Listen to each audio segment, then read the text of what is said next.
이번 추석 상차림은 어머니께서 준비하시는 게 좋겠어요. 저희는 최고급 호텔로 뷔페 예약했으니까요. 뭐라고? 우리 가족만? 나만? 네. 어머니는 집에서 편히 쉬세요. 아, 그리고 제 친구들 오는데 혹시 밖에 좀 나가 계실 수 있으세요? 그날 오후 며느리가 나간 사이 저는 은행에서 온 편지를 열어봤습니다. 정기예금 만기 안내. 금액란에 적힌 숫자를 보는 순간 조용히 미소 지었죠. 5억 원. 통장이 10개가 넘었습니다. 며느리는 몰랐겠죠? 자기가 그렇게 무시하던 시어머니가 100억대 자산가라는 걸요. 안녕하세요. 저는 올해 68, 서울 강남에 사는 김영자입니다. 남편과 사별한 후 아들 부부와 5년을 함께 살았습니다. 그런데 더 이상 참을 수 없었어요.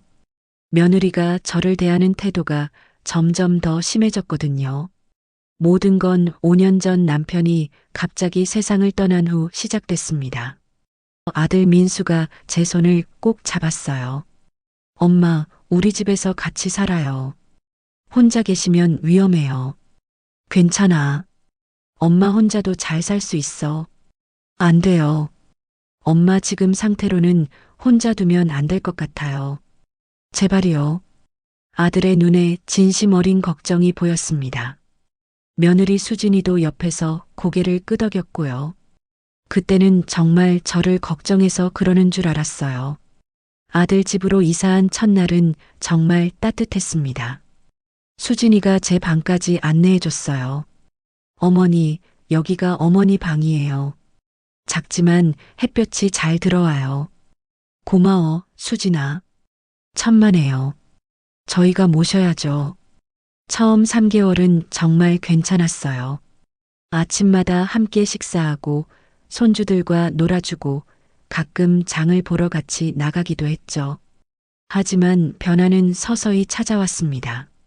어느 날부터 수진이의 말투가 달라지기 시작했어요. 어머니, 설거지 좀 해주실 수 있으세요? 제가 바쁘거든요. 아, 그래. 엄마가 할게. 그리고 청소도요. 어머니 시간 많으시잖아요.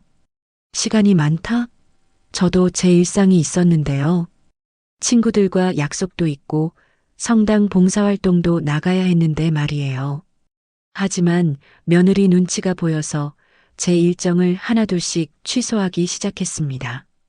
그리고 6개월쯤 지났을 때였습니다. 저녁 식사 자리에서 수진이가 은근슬쩍 말했어요. 어머니, 생활비 좀 보태주실 수 있으세요? 요즘 물가가 너무 올라서요. 얼마나 필요한데? 한 달에 50만 원 정도요? 아들 민수가 황급히 끼어들었습니다. 수진아, 그건 좀. 왜?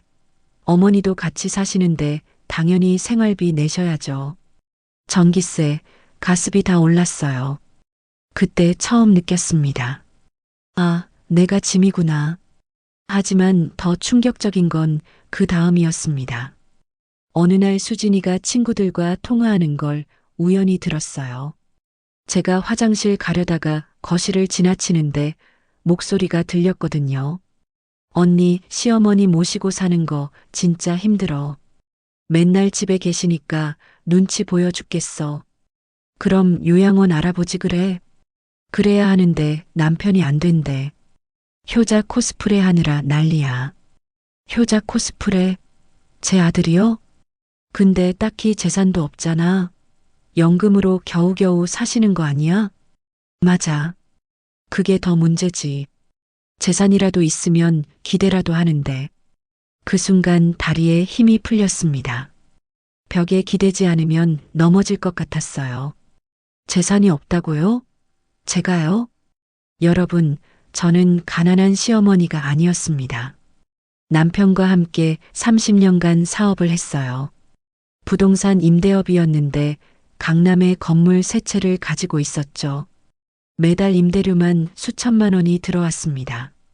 하지만 아무도 몰랐어요. 제가 평소에 검소하게 살았거든요. 백화점 명품 대신 재래시장에서 옷을 사 입었고 외식보다는 집밥을 좋아했습니다. 남편도 늘 말했었죠. 여보, 돈은 벌 때가 아니라 쓸 때 진짜 모습이 나와. 그래서 우리는 검소하게 살았습니다. 하지만 기부는 많이 했어요. 성당을 통해 어려운 이웃들을 도왔고 장학금도 많이 냈습니다. 다만 조용히 했을 뿐이에요. 아들에게도 자세히 말하지 않았습니다. 스스로 자립하길 바랐거든요. 그래서 민수는 제가 연금으로 근근히 사는 줄 알았던 거죠. 며느리는 더더욱 몰랐고요. 그날 밤 잠이 안 왔습니다. 며느리의 말이 계속 귓가에 맴돌았어요. 재산도 없다. 기대할 게 없다. 짐이다. 그렇다면 내가 재산을 공개하면 어떻게 될까? 태도가 바뀔까?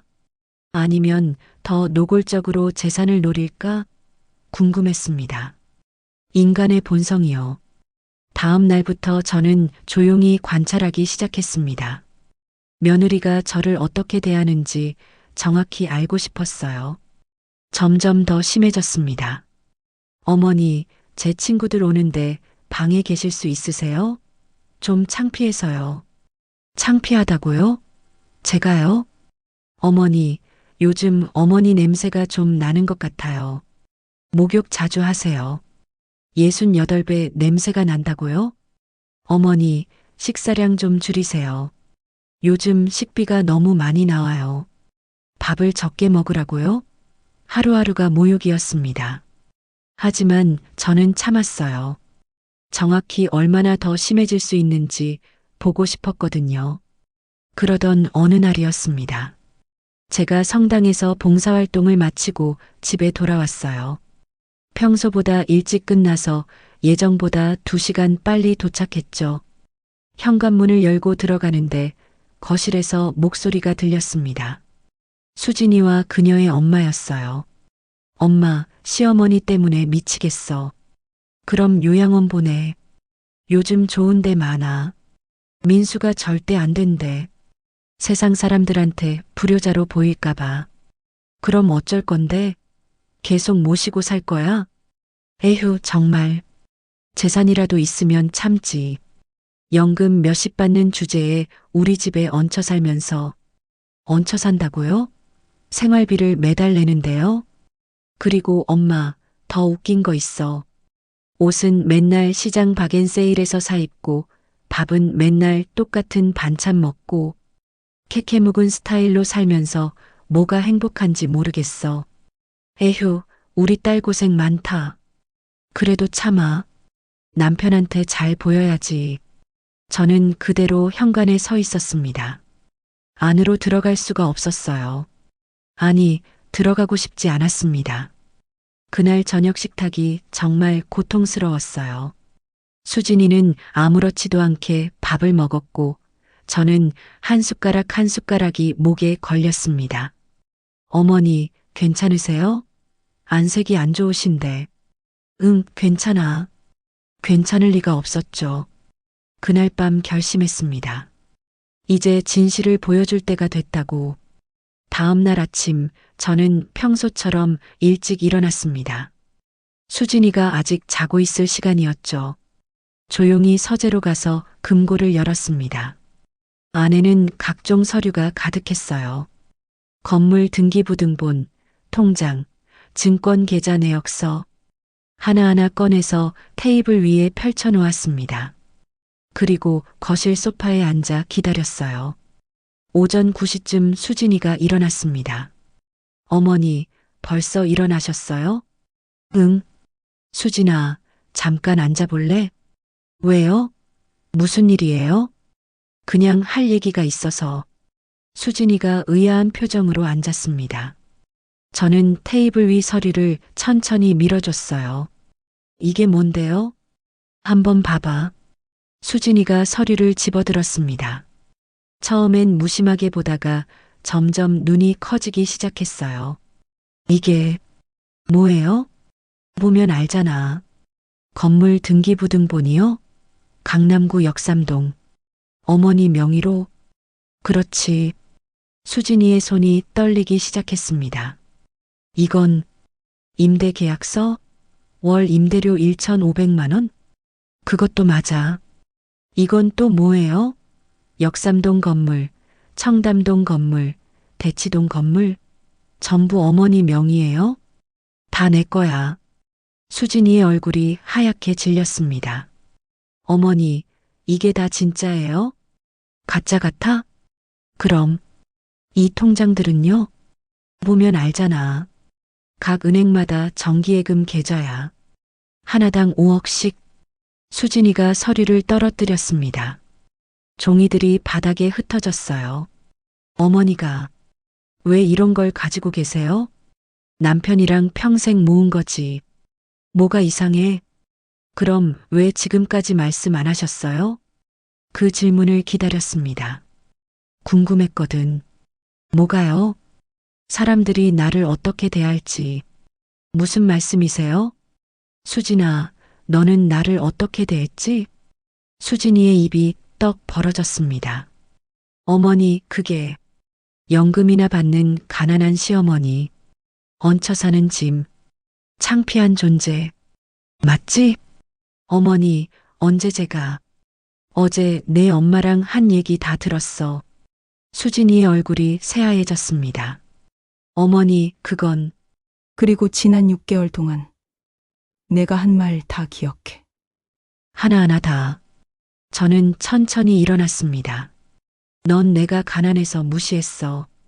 재산이 없어서 함부로 대했지. 어머니, 죄송해요. 제가 잘못했어요. 이제 와서 사과해. 진짜로 미안해서. 수진이가 울먹이기 시작했습니다. 어머니, 정말 죄송해요.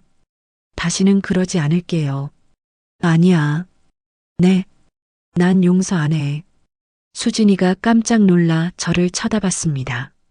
어머니, 난 이제 이 집 나갈 거야. 뭐라고요?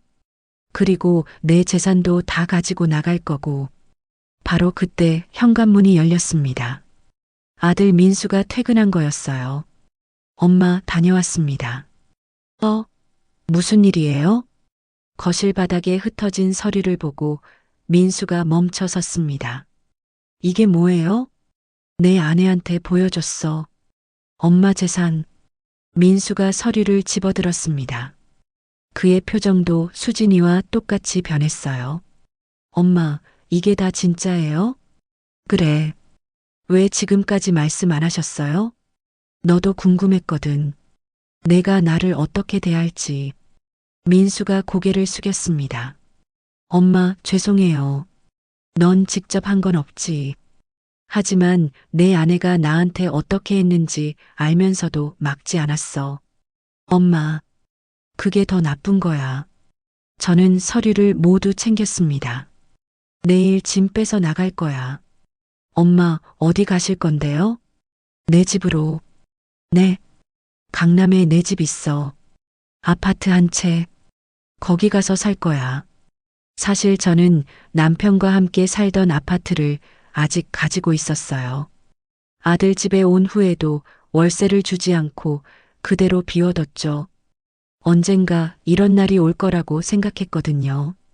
엄마, 제발요. 다시 생각해 주세요. 싫어. 수진이가 무릎을 꿇었습니다.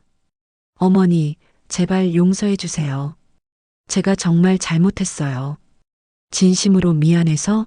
아니면 내 재산 때문에? 수진이가 대답하지 못했습니다. 그것 봐. 넌 지금도 내 재산만 보고 있어. 저는 방으로 가서 짐을 싸기 시작했습니다. 많지 않았어요. 옷 몇 벌과 소중한 물건들. 1시간이면 충분했습니다. 그날 밤 수진이가 제 방문을 두드렸습니다. 어머니, 들어가도 돼요? 들어와. 수진이가 들어와서는 또 무릎을 꿇었어요. 어머니, 정말 죄송해요. 제가 너무 못됐어요. 이제 알았어? 네. 어머니가 얼마나 상처받으셨을지 생각도 못했어요. 정말? 네. 어머니, 한 번만 더 기회를 주세요. 저는 수진이를 똑바로 쳐다봤습니다. 수진아, 내가 가난한 시어머니였으면 어땠을 것 같아? 네. 내가 정말 연금이나 받는 가난한 노인이었다면? 수진이가 대답하지 못했습니다. 넌 나를 계속 무시했을 거야. 그렇지? 어머니, 솔직하게 말해봐. 수진이가 고개를 숙였습니다. 죄송해요. 사과는 됐어. 이제 나가줄래? 다음 날 아침 저는 짐을 들고 집을 나섰습니다. 현관에서 민수와 수진이가 기다리고 있었어요. 엄마, 정말 가시는 거예요? 그래. 연락은 하실 거죠? 생각해 볼게. 택시에 짐을 실었습니다. 뒤돌아보니 수진이가 울고 있었어요. 하지만 저는 마음이 흔들리지 않았습니다. 강남 아파트에 도착했을 때 정말 후련했어요. 5년 만에 제 집으로 돌아온 기분이었습니다. 넓은 거실, 햇볕 잘 드는 베란다, 편안한 침실, 모든 게 그리웠어요. 그날 저녁 혼자 조용히 식사를 했습니다. 제가 좋아하는 음식으로 차려서요. 누구 눈치 볼 필요도 없고 식사량 줄이라는 소리도 안 들었습니다. 행복했어요. 일주일 후 민수에게서 전화가 왔습니다. 엄마, 괜찮으세요? 응, 괜찮아. 혼자 사시는 거 불편하지 않으세요? 전혀. 오히려 편해. 엄마, 민수야, 넌 착한 아들이야. 하지만 내 아내를 제대로 보지 못했어. 알아요, 엄마. 제 잘못이에요. 이제라도 알면 됐어. 엄마, 한 번만 다시 돌아와 주시면 안 돼요? 싫어. 엄마, 난 이제 내 삶을 살 거야. 누구 눈치 안 보고.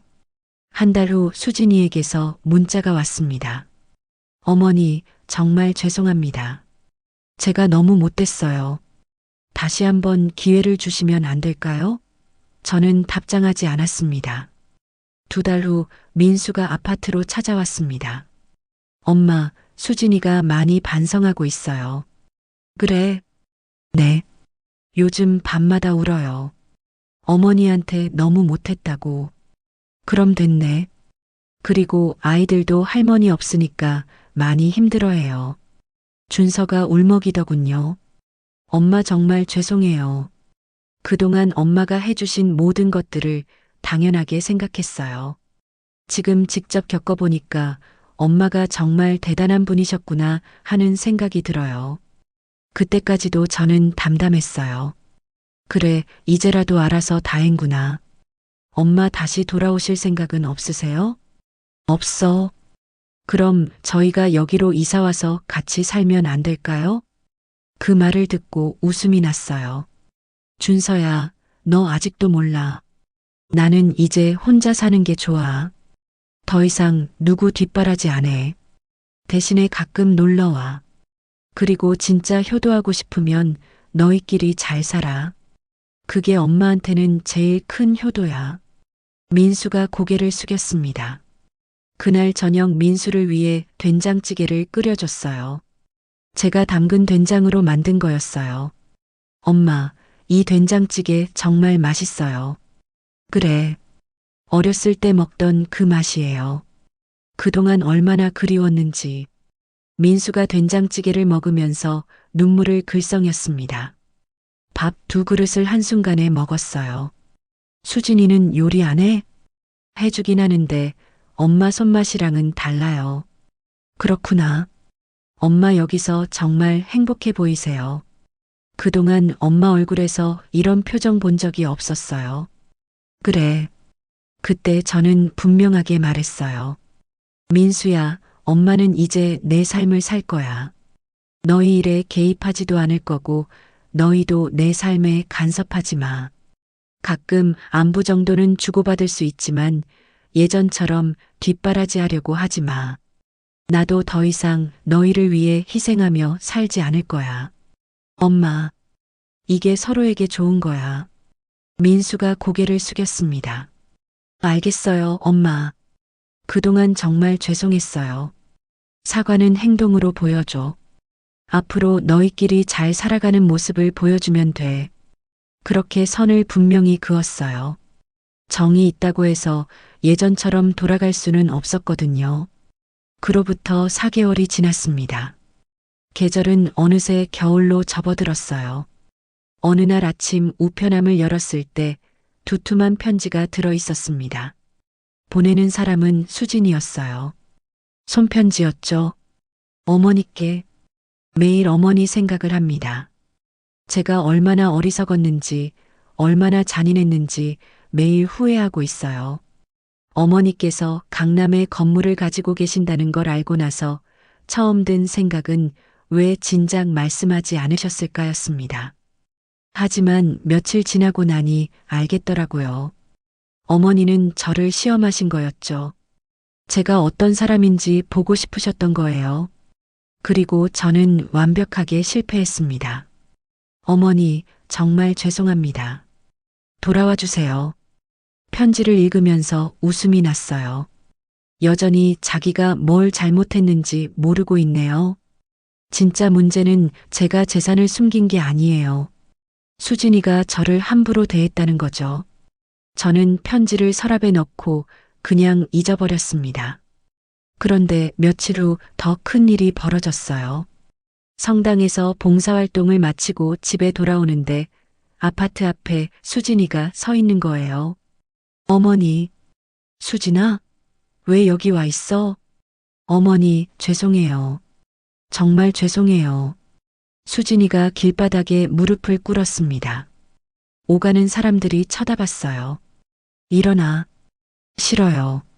어머니가 용서해 주실 때까지 안 일어날 거예요. 민수는 알아? 남편은 몰라요. 제가 혼자 온 거예요. 왜? 어머니께 정말 진심으로 사과하고 싶어서요. 저는 한숨을 쉬었습니다. 아파트로 올라와. 네. 집에 들어와서 수진이는 소파에 조심스럽게 앉았어요. 차 한 잔 줄까? 아, 아니에요. 괜찮아요. 떨고 있잖아. 추워? 아니요. 긴장돼서요. 저는 따뜻한 차를 2잔 내왔습니다. 마셔. 감사합니다, 어머니. 수진이가 차를 마시면서 눈물을 흘리기 시작했어요. 어머니, 저 정말 반성하고 있어요. 뭘? 제가 어머니를 너무 함부로 대했죠. 이제야 알았어? 네. 어머니가 떠나시고 나서 깨달았어요. 제가 얼마나 못된 며느리였는지요. 그래서 어머니, 다시 돌아와 주시면 안 될까요? 제가 정말 잘할게요. 저는 고개를 저었습니다. 안 돼. 어머니, 수진아, 솔직하게 물어볼게. 내가 정말 가난한 시어머니였으면 어땠을 것 같아? 수진이가 입술을 깨물었습니다. 어머니, 대답해봐. 내가 정말 연금이나 받고 사는 가난한 노인이었으면 그래도 반성했을 거예요. 거짓말. 수진이가 깜짝 놀랐습니다. 어머니, 넌 지금도 내 재산 때문에 여기 온 거잖아. 아니에요. 그럼 뭐 때문에? 수진이가 대답하지 못했습니다. 그것 봐. 넌 여전히 진심이 아니야. 어머니, 제발. 이제 그만 가. 그리고 다시는 오지 마. 수진이가 울면서 일어났습니다. 어머니, 정말 후회하실 거예요. 뭐? 저희가 어머니를 모시지 않으면 나중에 외로우실 텐데요. 그 말을 듣는 순간 화가 치밀었습니다. 너 지금 뭐라고 한 거야? 아, 아니에요. 그게 아니라. 나가. 어머니, 당장 나가. 수진이가 허둥지둥 집을 나갔습니다. 문을 닫고 나서 한참을 서 있었어요. 온몸이 떨렸습니다.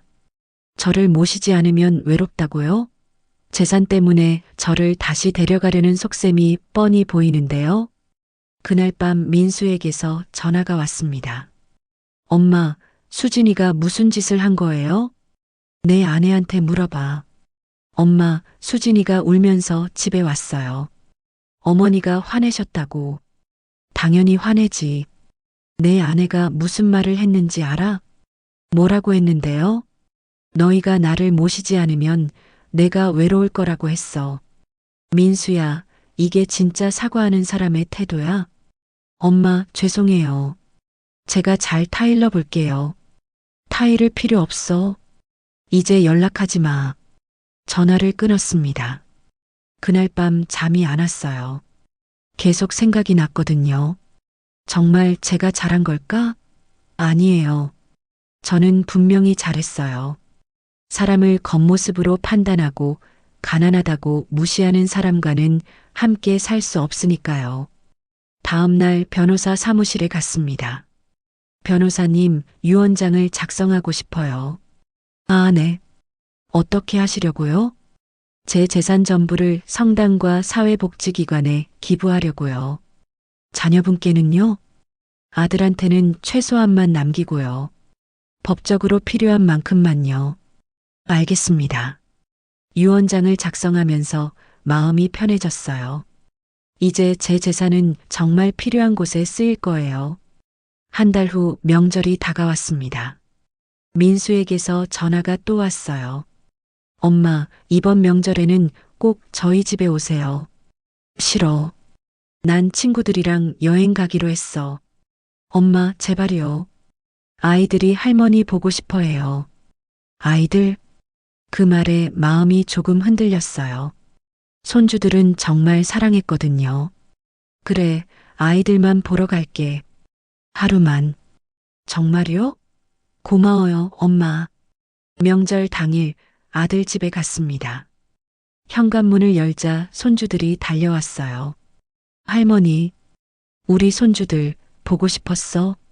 아이들을 안고 있는데 수진이가 나타났습니다. 어머니, 어서 오세요. 응. 분위기가 어색했어요. 식사 시간이 되었습니다. 상은 정성스럽게 차려져 있었어요. 어머니가 좋아하실 것 같아서 제가 직접 준비했어요. 그래. 식사를 하는 동안 수진이는 계속 저를 살폈어요. 어머니, 반찬 더 드실래요? 아니, 괜찮아. 어머니, 이건 어머니가 좋아하시던 건데요. 배불러. 식사를 마치고 거실에 앉았을 때 수진이가 조심스럽게 말했습니다. 어머니, 저 정말 반성하고 있어요. 그래. 어머니, 저 변했어요. 진짜로요. 알았어. 어머니, 그럼 다시. 안 돼. 수진이의 얼굴이 굳어졌습니다. 왜요? 제가 뭘 더 해야 해요? 수진아, 넌 아직도 몰라. 뭐요? 진짜 문제가 뭔지. 그게 뭔데요? 넌 나를 돈으로 보고 있어. 사람으로 안 보고. 수진이가 할 말을 잃었습니다. 저는 일어섰어요. 민수야, 난 이제 갈게. 벌써요, 엄마?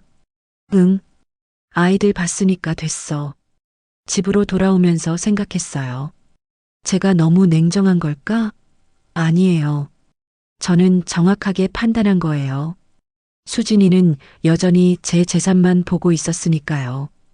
6개월이 더 지났습니다. 1년이 되었네요. 어느 날 은행에서 연락이 왔어요. 고객님, 정기예금이 만기됐습니다. 어떻게 하시겠습니까? 재가입할게요. 알겠습니다. 통장을 정리하면서 문득 생각했어요. 이 돈을 정말 아무도 물려주지 않을 건가? 아들 민수는 착해요. 하지만 며느리가 문제죠. 결국 제 결정은 변하지 않았습니다. 대부분 기부하고 민수한테는 최소한만 남기기로요. 그런데 며칠 후 놀라운 일이 벌어졌습니다. 민수가 혼자 찾아왔어요. 엄마, 수진이랑 이혼하려고요. 뭐라고? 더 이상 못 살겠어요. 무슨 일인데? 수진이가 매일 어머니 재산 얘기만 해요. 어떻게든 어머니를 다시 모셔야 한다고요. 그래서 저는 이제 지쳤어요. 수진이가 변한 줄 알았는데 안 변했더라고요. 민수가 눈물을 흘렸습니다. 엄마, 죄송해요. 제가 제대로 못 봤어요. 처음으로 아들이 진심으로 사과하는 것 같았어요. 민수야. 네, 엄마. 이혼은 신중하게 생각해. 아이들도 있잖아. 알아요. 하지만 더 이상은 못 살겠어요. 그날 이후 민수는 정말 이혼 수속을 밟기 시작했습니다. 수진이에게서 미친 듯이 전화가 왔어요. 어머니, 이혼은 안 돼요. 그건 너희 둘이 결정할 문제야. 어머니가 저를 용서해 주시면 민수가 마음을 바꿀 거예요. 아니야. 어머니, 수진아, 이제 그만해. 넌 끝까지 내 재산만 봤어. 전화를 끊었습니다. 결국 민수와 수진이는 이혼했습니다. 아이들 양육권은 민수가 가졌어요. 이혼 후 민수가 아이들과 함께 제 집에 찾아왔습니다. 엄마, 저희가 다시 모시고 살아도 될까요? 민수야. 네, 엄마. 넌 내 아들이야. 언제든지 환영이야. 정말요? 그래. 하지만 조건이 있어. 뭔데요? 내 재산 기대하지 마. 대부분 기부할 거야. 민수가 웃었습니다. 엄마, 괜찮아요. 저는 어머니가 행복하시면 돼요. 그 말을 듣는 순간 눈물이 났어요. 드디어 제 아들이 돌아온 것 같았거든요. 지금은 민수와 손주들과 함께 행복하게 살고 있습니다. 수진이는 다시는 연락하지 않았어요. 가끔 길에서 마주칠 때가 있는데 그녀의 얼굴은 항상 후회로 가득 차 있습니다. 하지만 저는 전혀 미안하지 않아요. 그녀는 끝까지 사람을 재산으로 판단했으니까요. 그리고 이 일을 계기로 저는 많은 것을 깨달았습니다. 첫째, 사람을 절대 겉모습으로 판단하면 안 됩니다. 검소하게 산다고 해서 가난한 게 아니거든요. 저처럼 조용히 재산을 모으는 사람도 있고 조용히 기부하는 사람도 있습니다.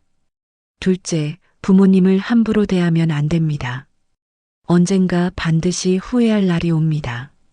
수진이처럼 말이죠. 셋째, 돈이 전부가 아닙니다. 수진이는 100억대 재산을 놓쳤지만 그것보다 더 큰 걸 잃었어요. 바로 신뢰와 가족이죠. 넷째, 진짜 효도는 부모님을 잘 모시는 게 아니라 스스로 잘 사는 겁니다. 민수가 마침내 깨달았듯이요. 다섯째, 인간의 본성은 위기 때 드러납니다. 수진이는 제가 가난할 때 본색을 드러냈고 민수는 이혼 위기 때 진짜 모습을 보여줬죠. 여섯째, 용서는 상대가 아니라 자신을 위한 겁니다. 저는 수진이를 용서하지 않았지만 그것 때문에 괴로워하지 않아요. 오히려 명확한 선을 그어서 더 편안해졌죠. 일곱째, 노년의 행복은 자립에서 옵니다. 누군가에게 의지하지 않고 누군가를 뒷바라지하지 않고 그저 제 삶을 사는 것. 그게 진짜 행복이더라고요. 요즘 저는 매일 손주들과 시간을 보내고 친구들과 여행을 다니고 성당에서 봉사활동을 하며 살고 있습니다. 제 재산은 대부분 기부하기로 했고 민수는 그걸 이해하고 받아들였어요. 가끔 수진이 생각이 납니다. 그녀는 지금 어떻게 살고 있을까요? 후회하고 있을까요? 아니면 여전히 제 재산만 생각하고 있을까요? 하지만 그건 더 이상 제 문제가 아닙니다. 제 인생에서 가장 중요한 건 제가 행복한지, 제가 바랬던 삶을 살고 있는지예요. 누구의 눈치도 보지 않고, 누구에게도 무시당하지 않고, 제가 바라던 대로 사니깐요. 여러분도 비슷한 경험이 있으신가요? 혹시 지금도 누군가에게 무시당하며 살고 계신가요? 용기와 힘을 내세요. 제가 해냈듯이 여러분도 이겨낼 수 있습니다. 혹시 비슷한 상황에 계신 분들이라면 댓글로 이야기해 주세요. 그리고 구독과 좋아요도 잊지 않으셨죠? 여러분의 작은 관심이 저처럼 용기가 필요한 누군가에게 큰 힘이 될 수 있어요. 오늘도 제 이야기를 끝까지 들어주셔서 감사합니다. 안녕히 계세요.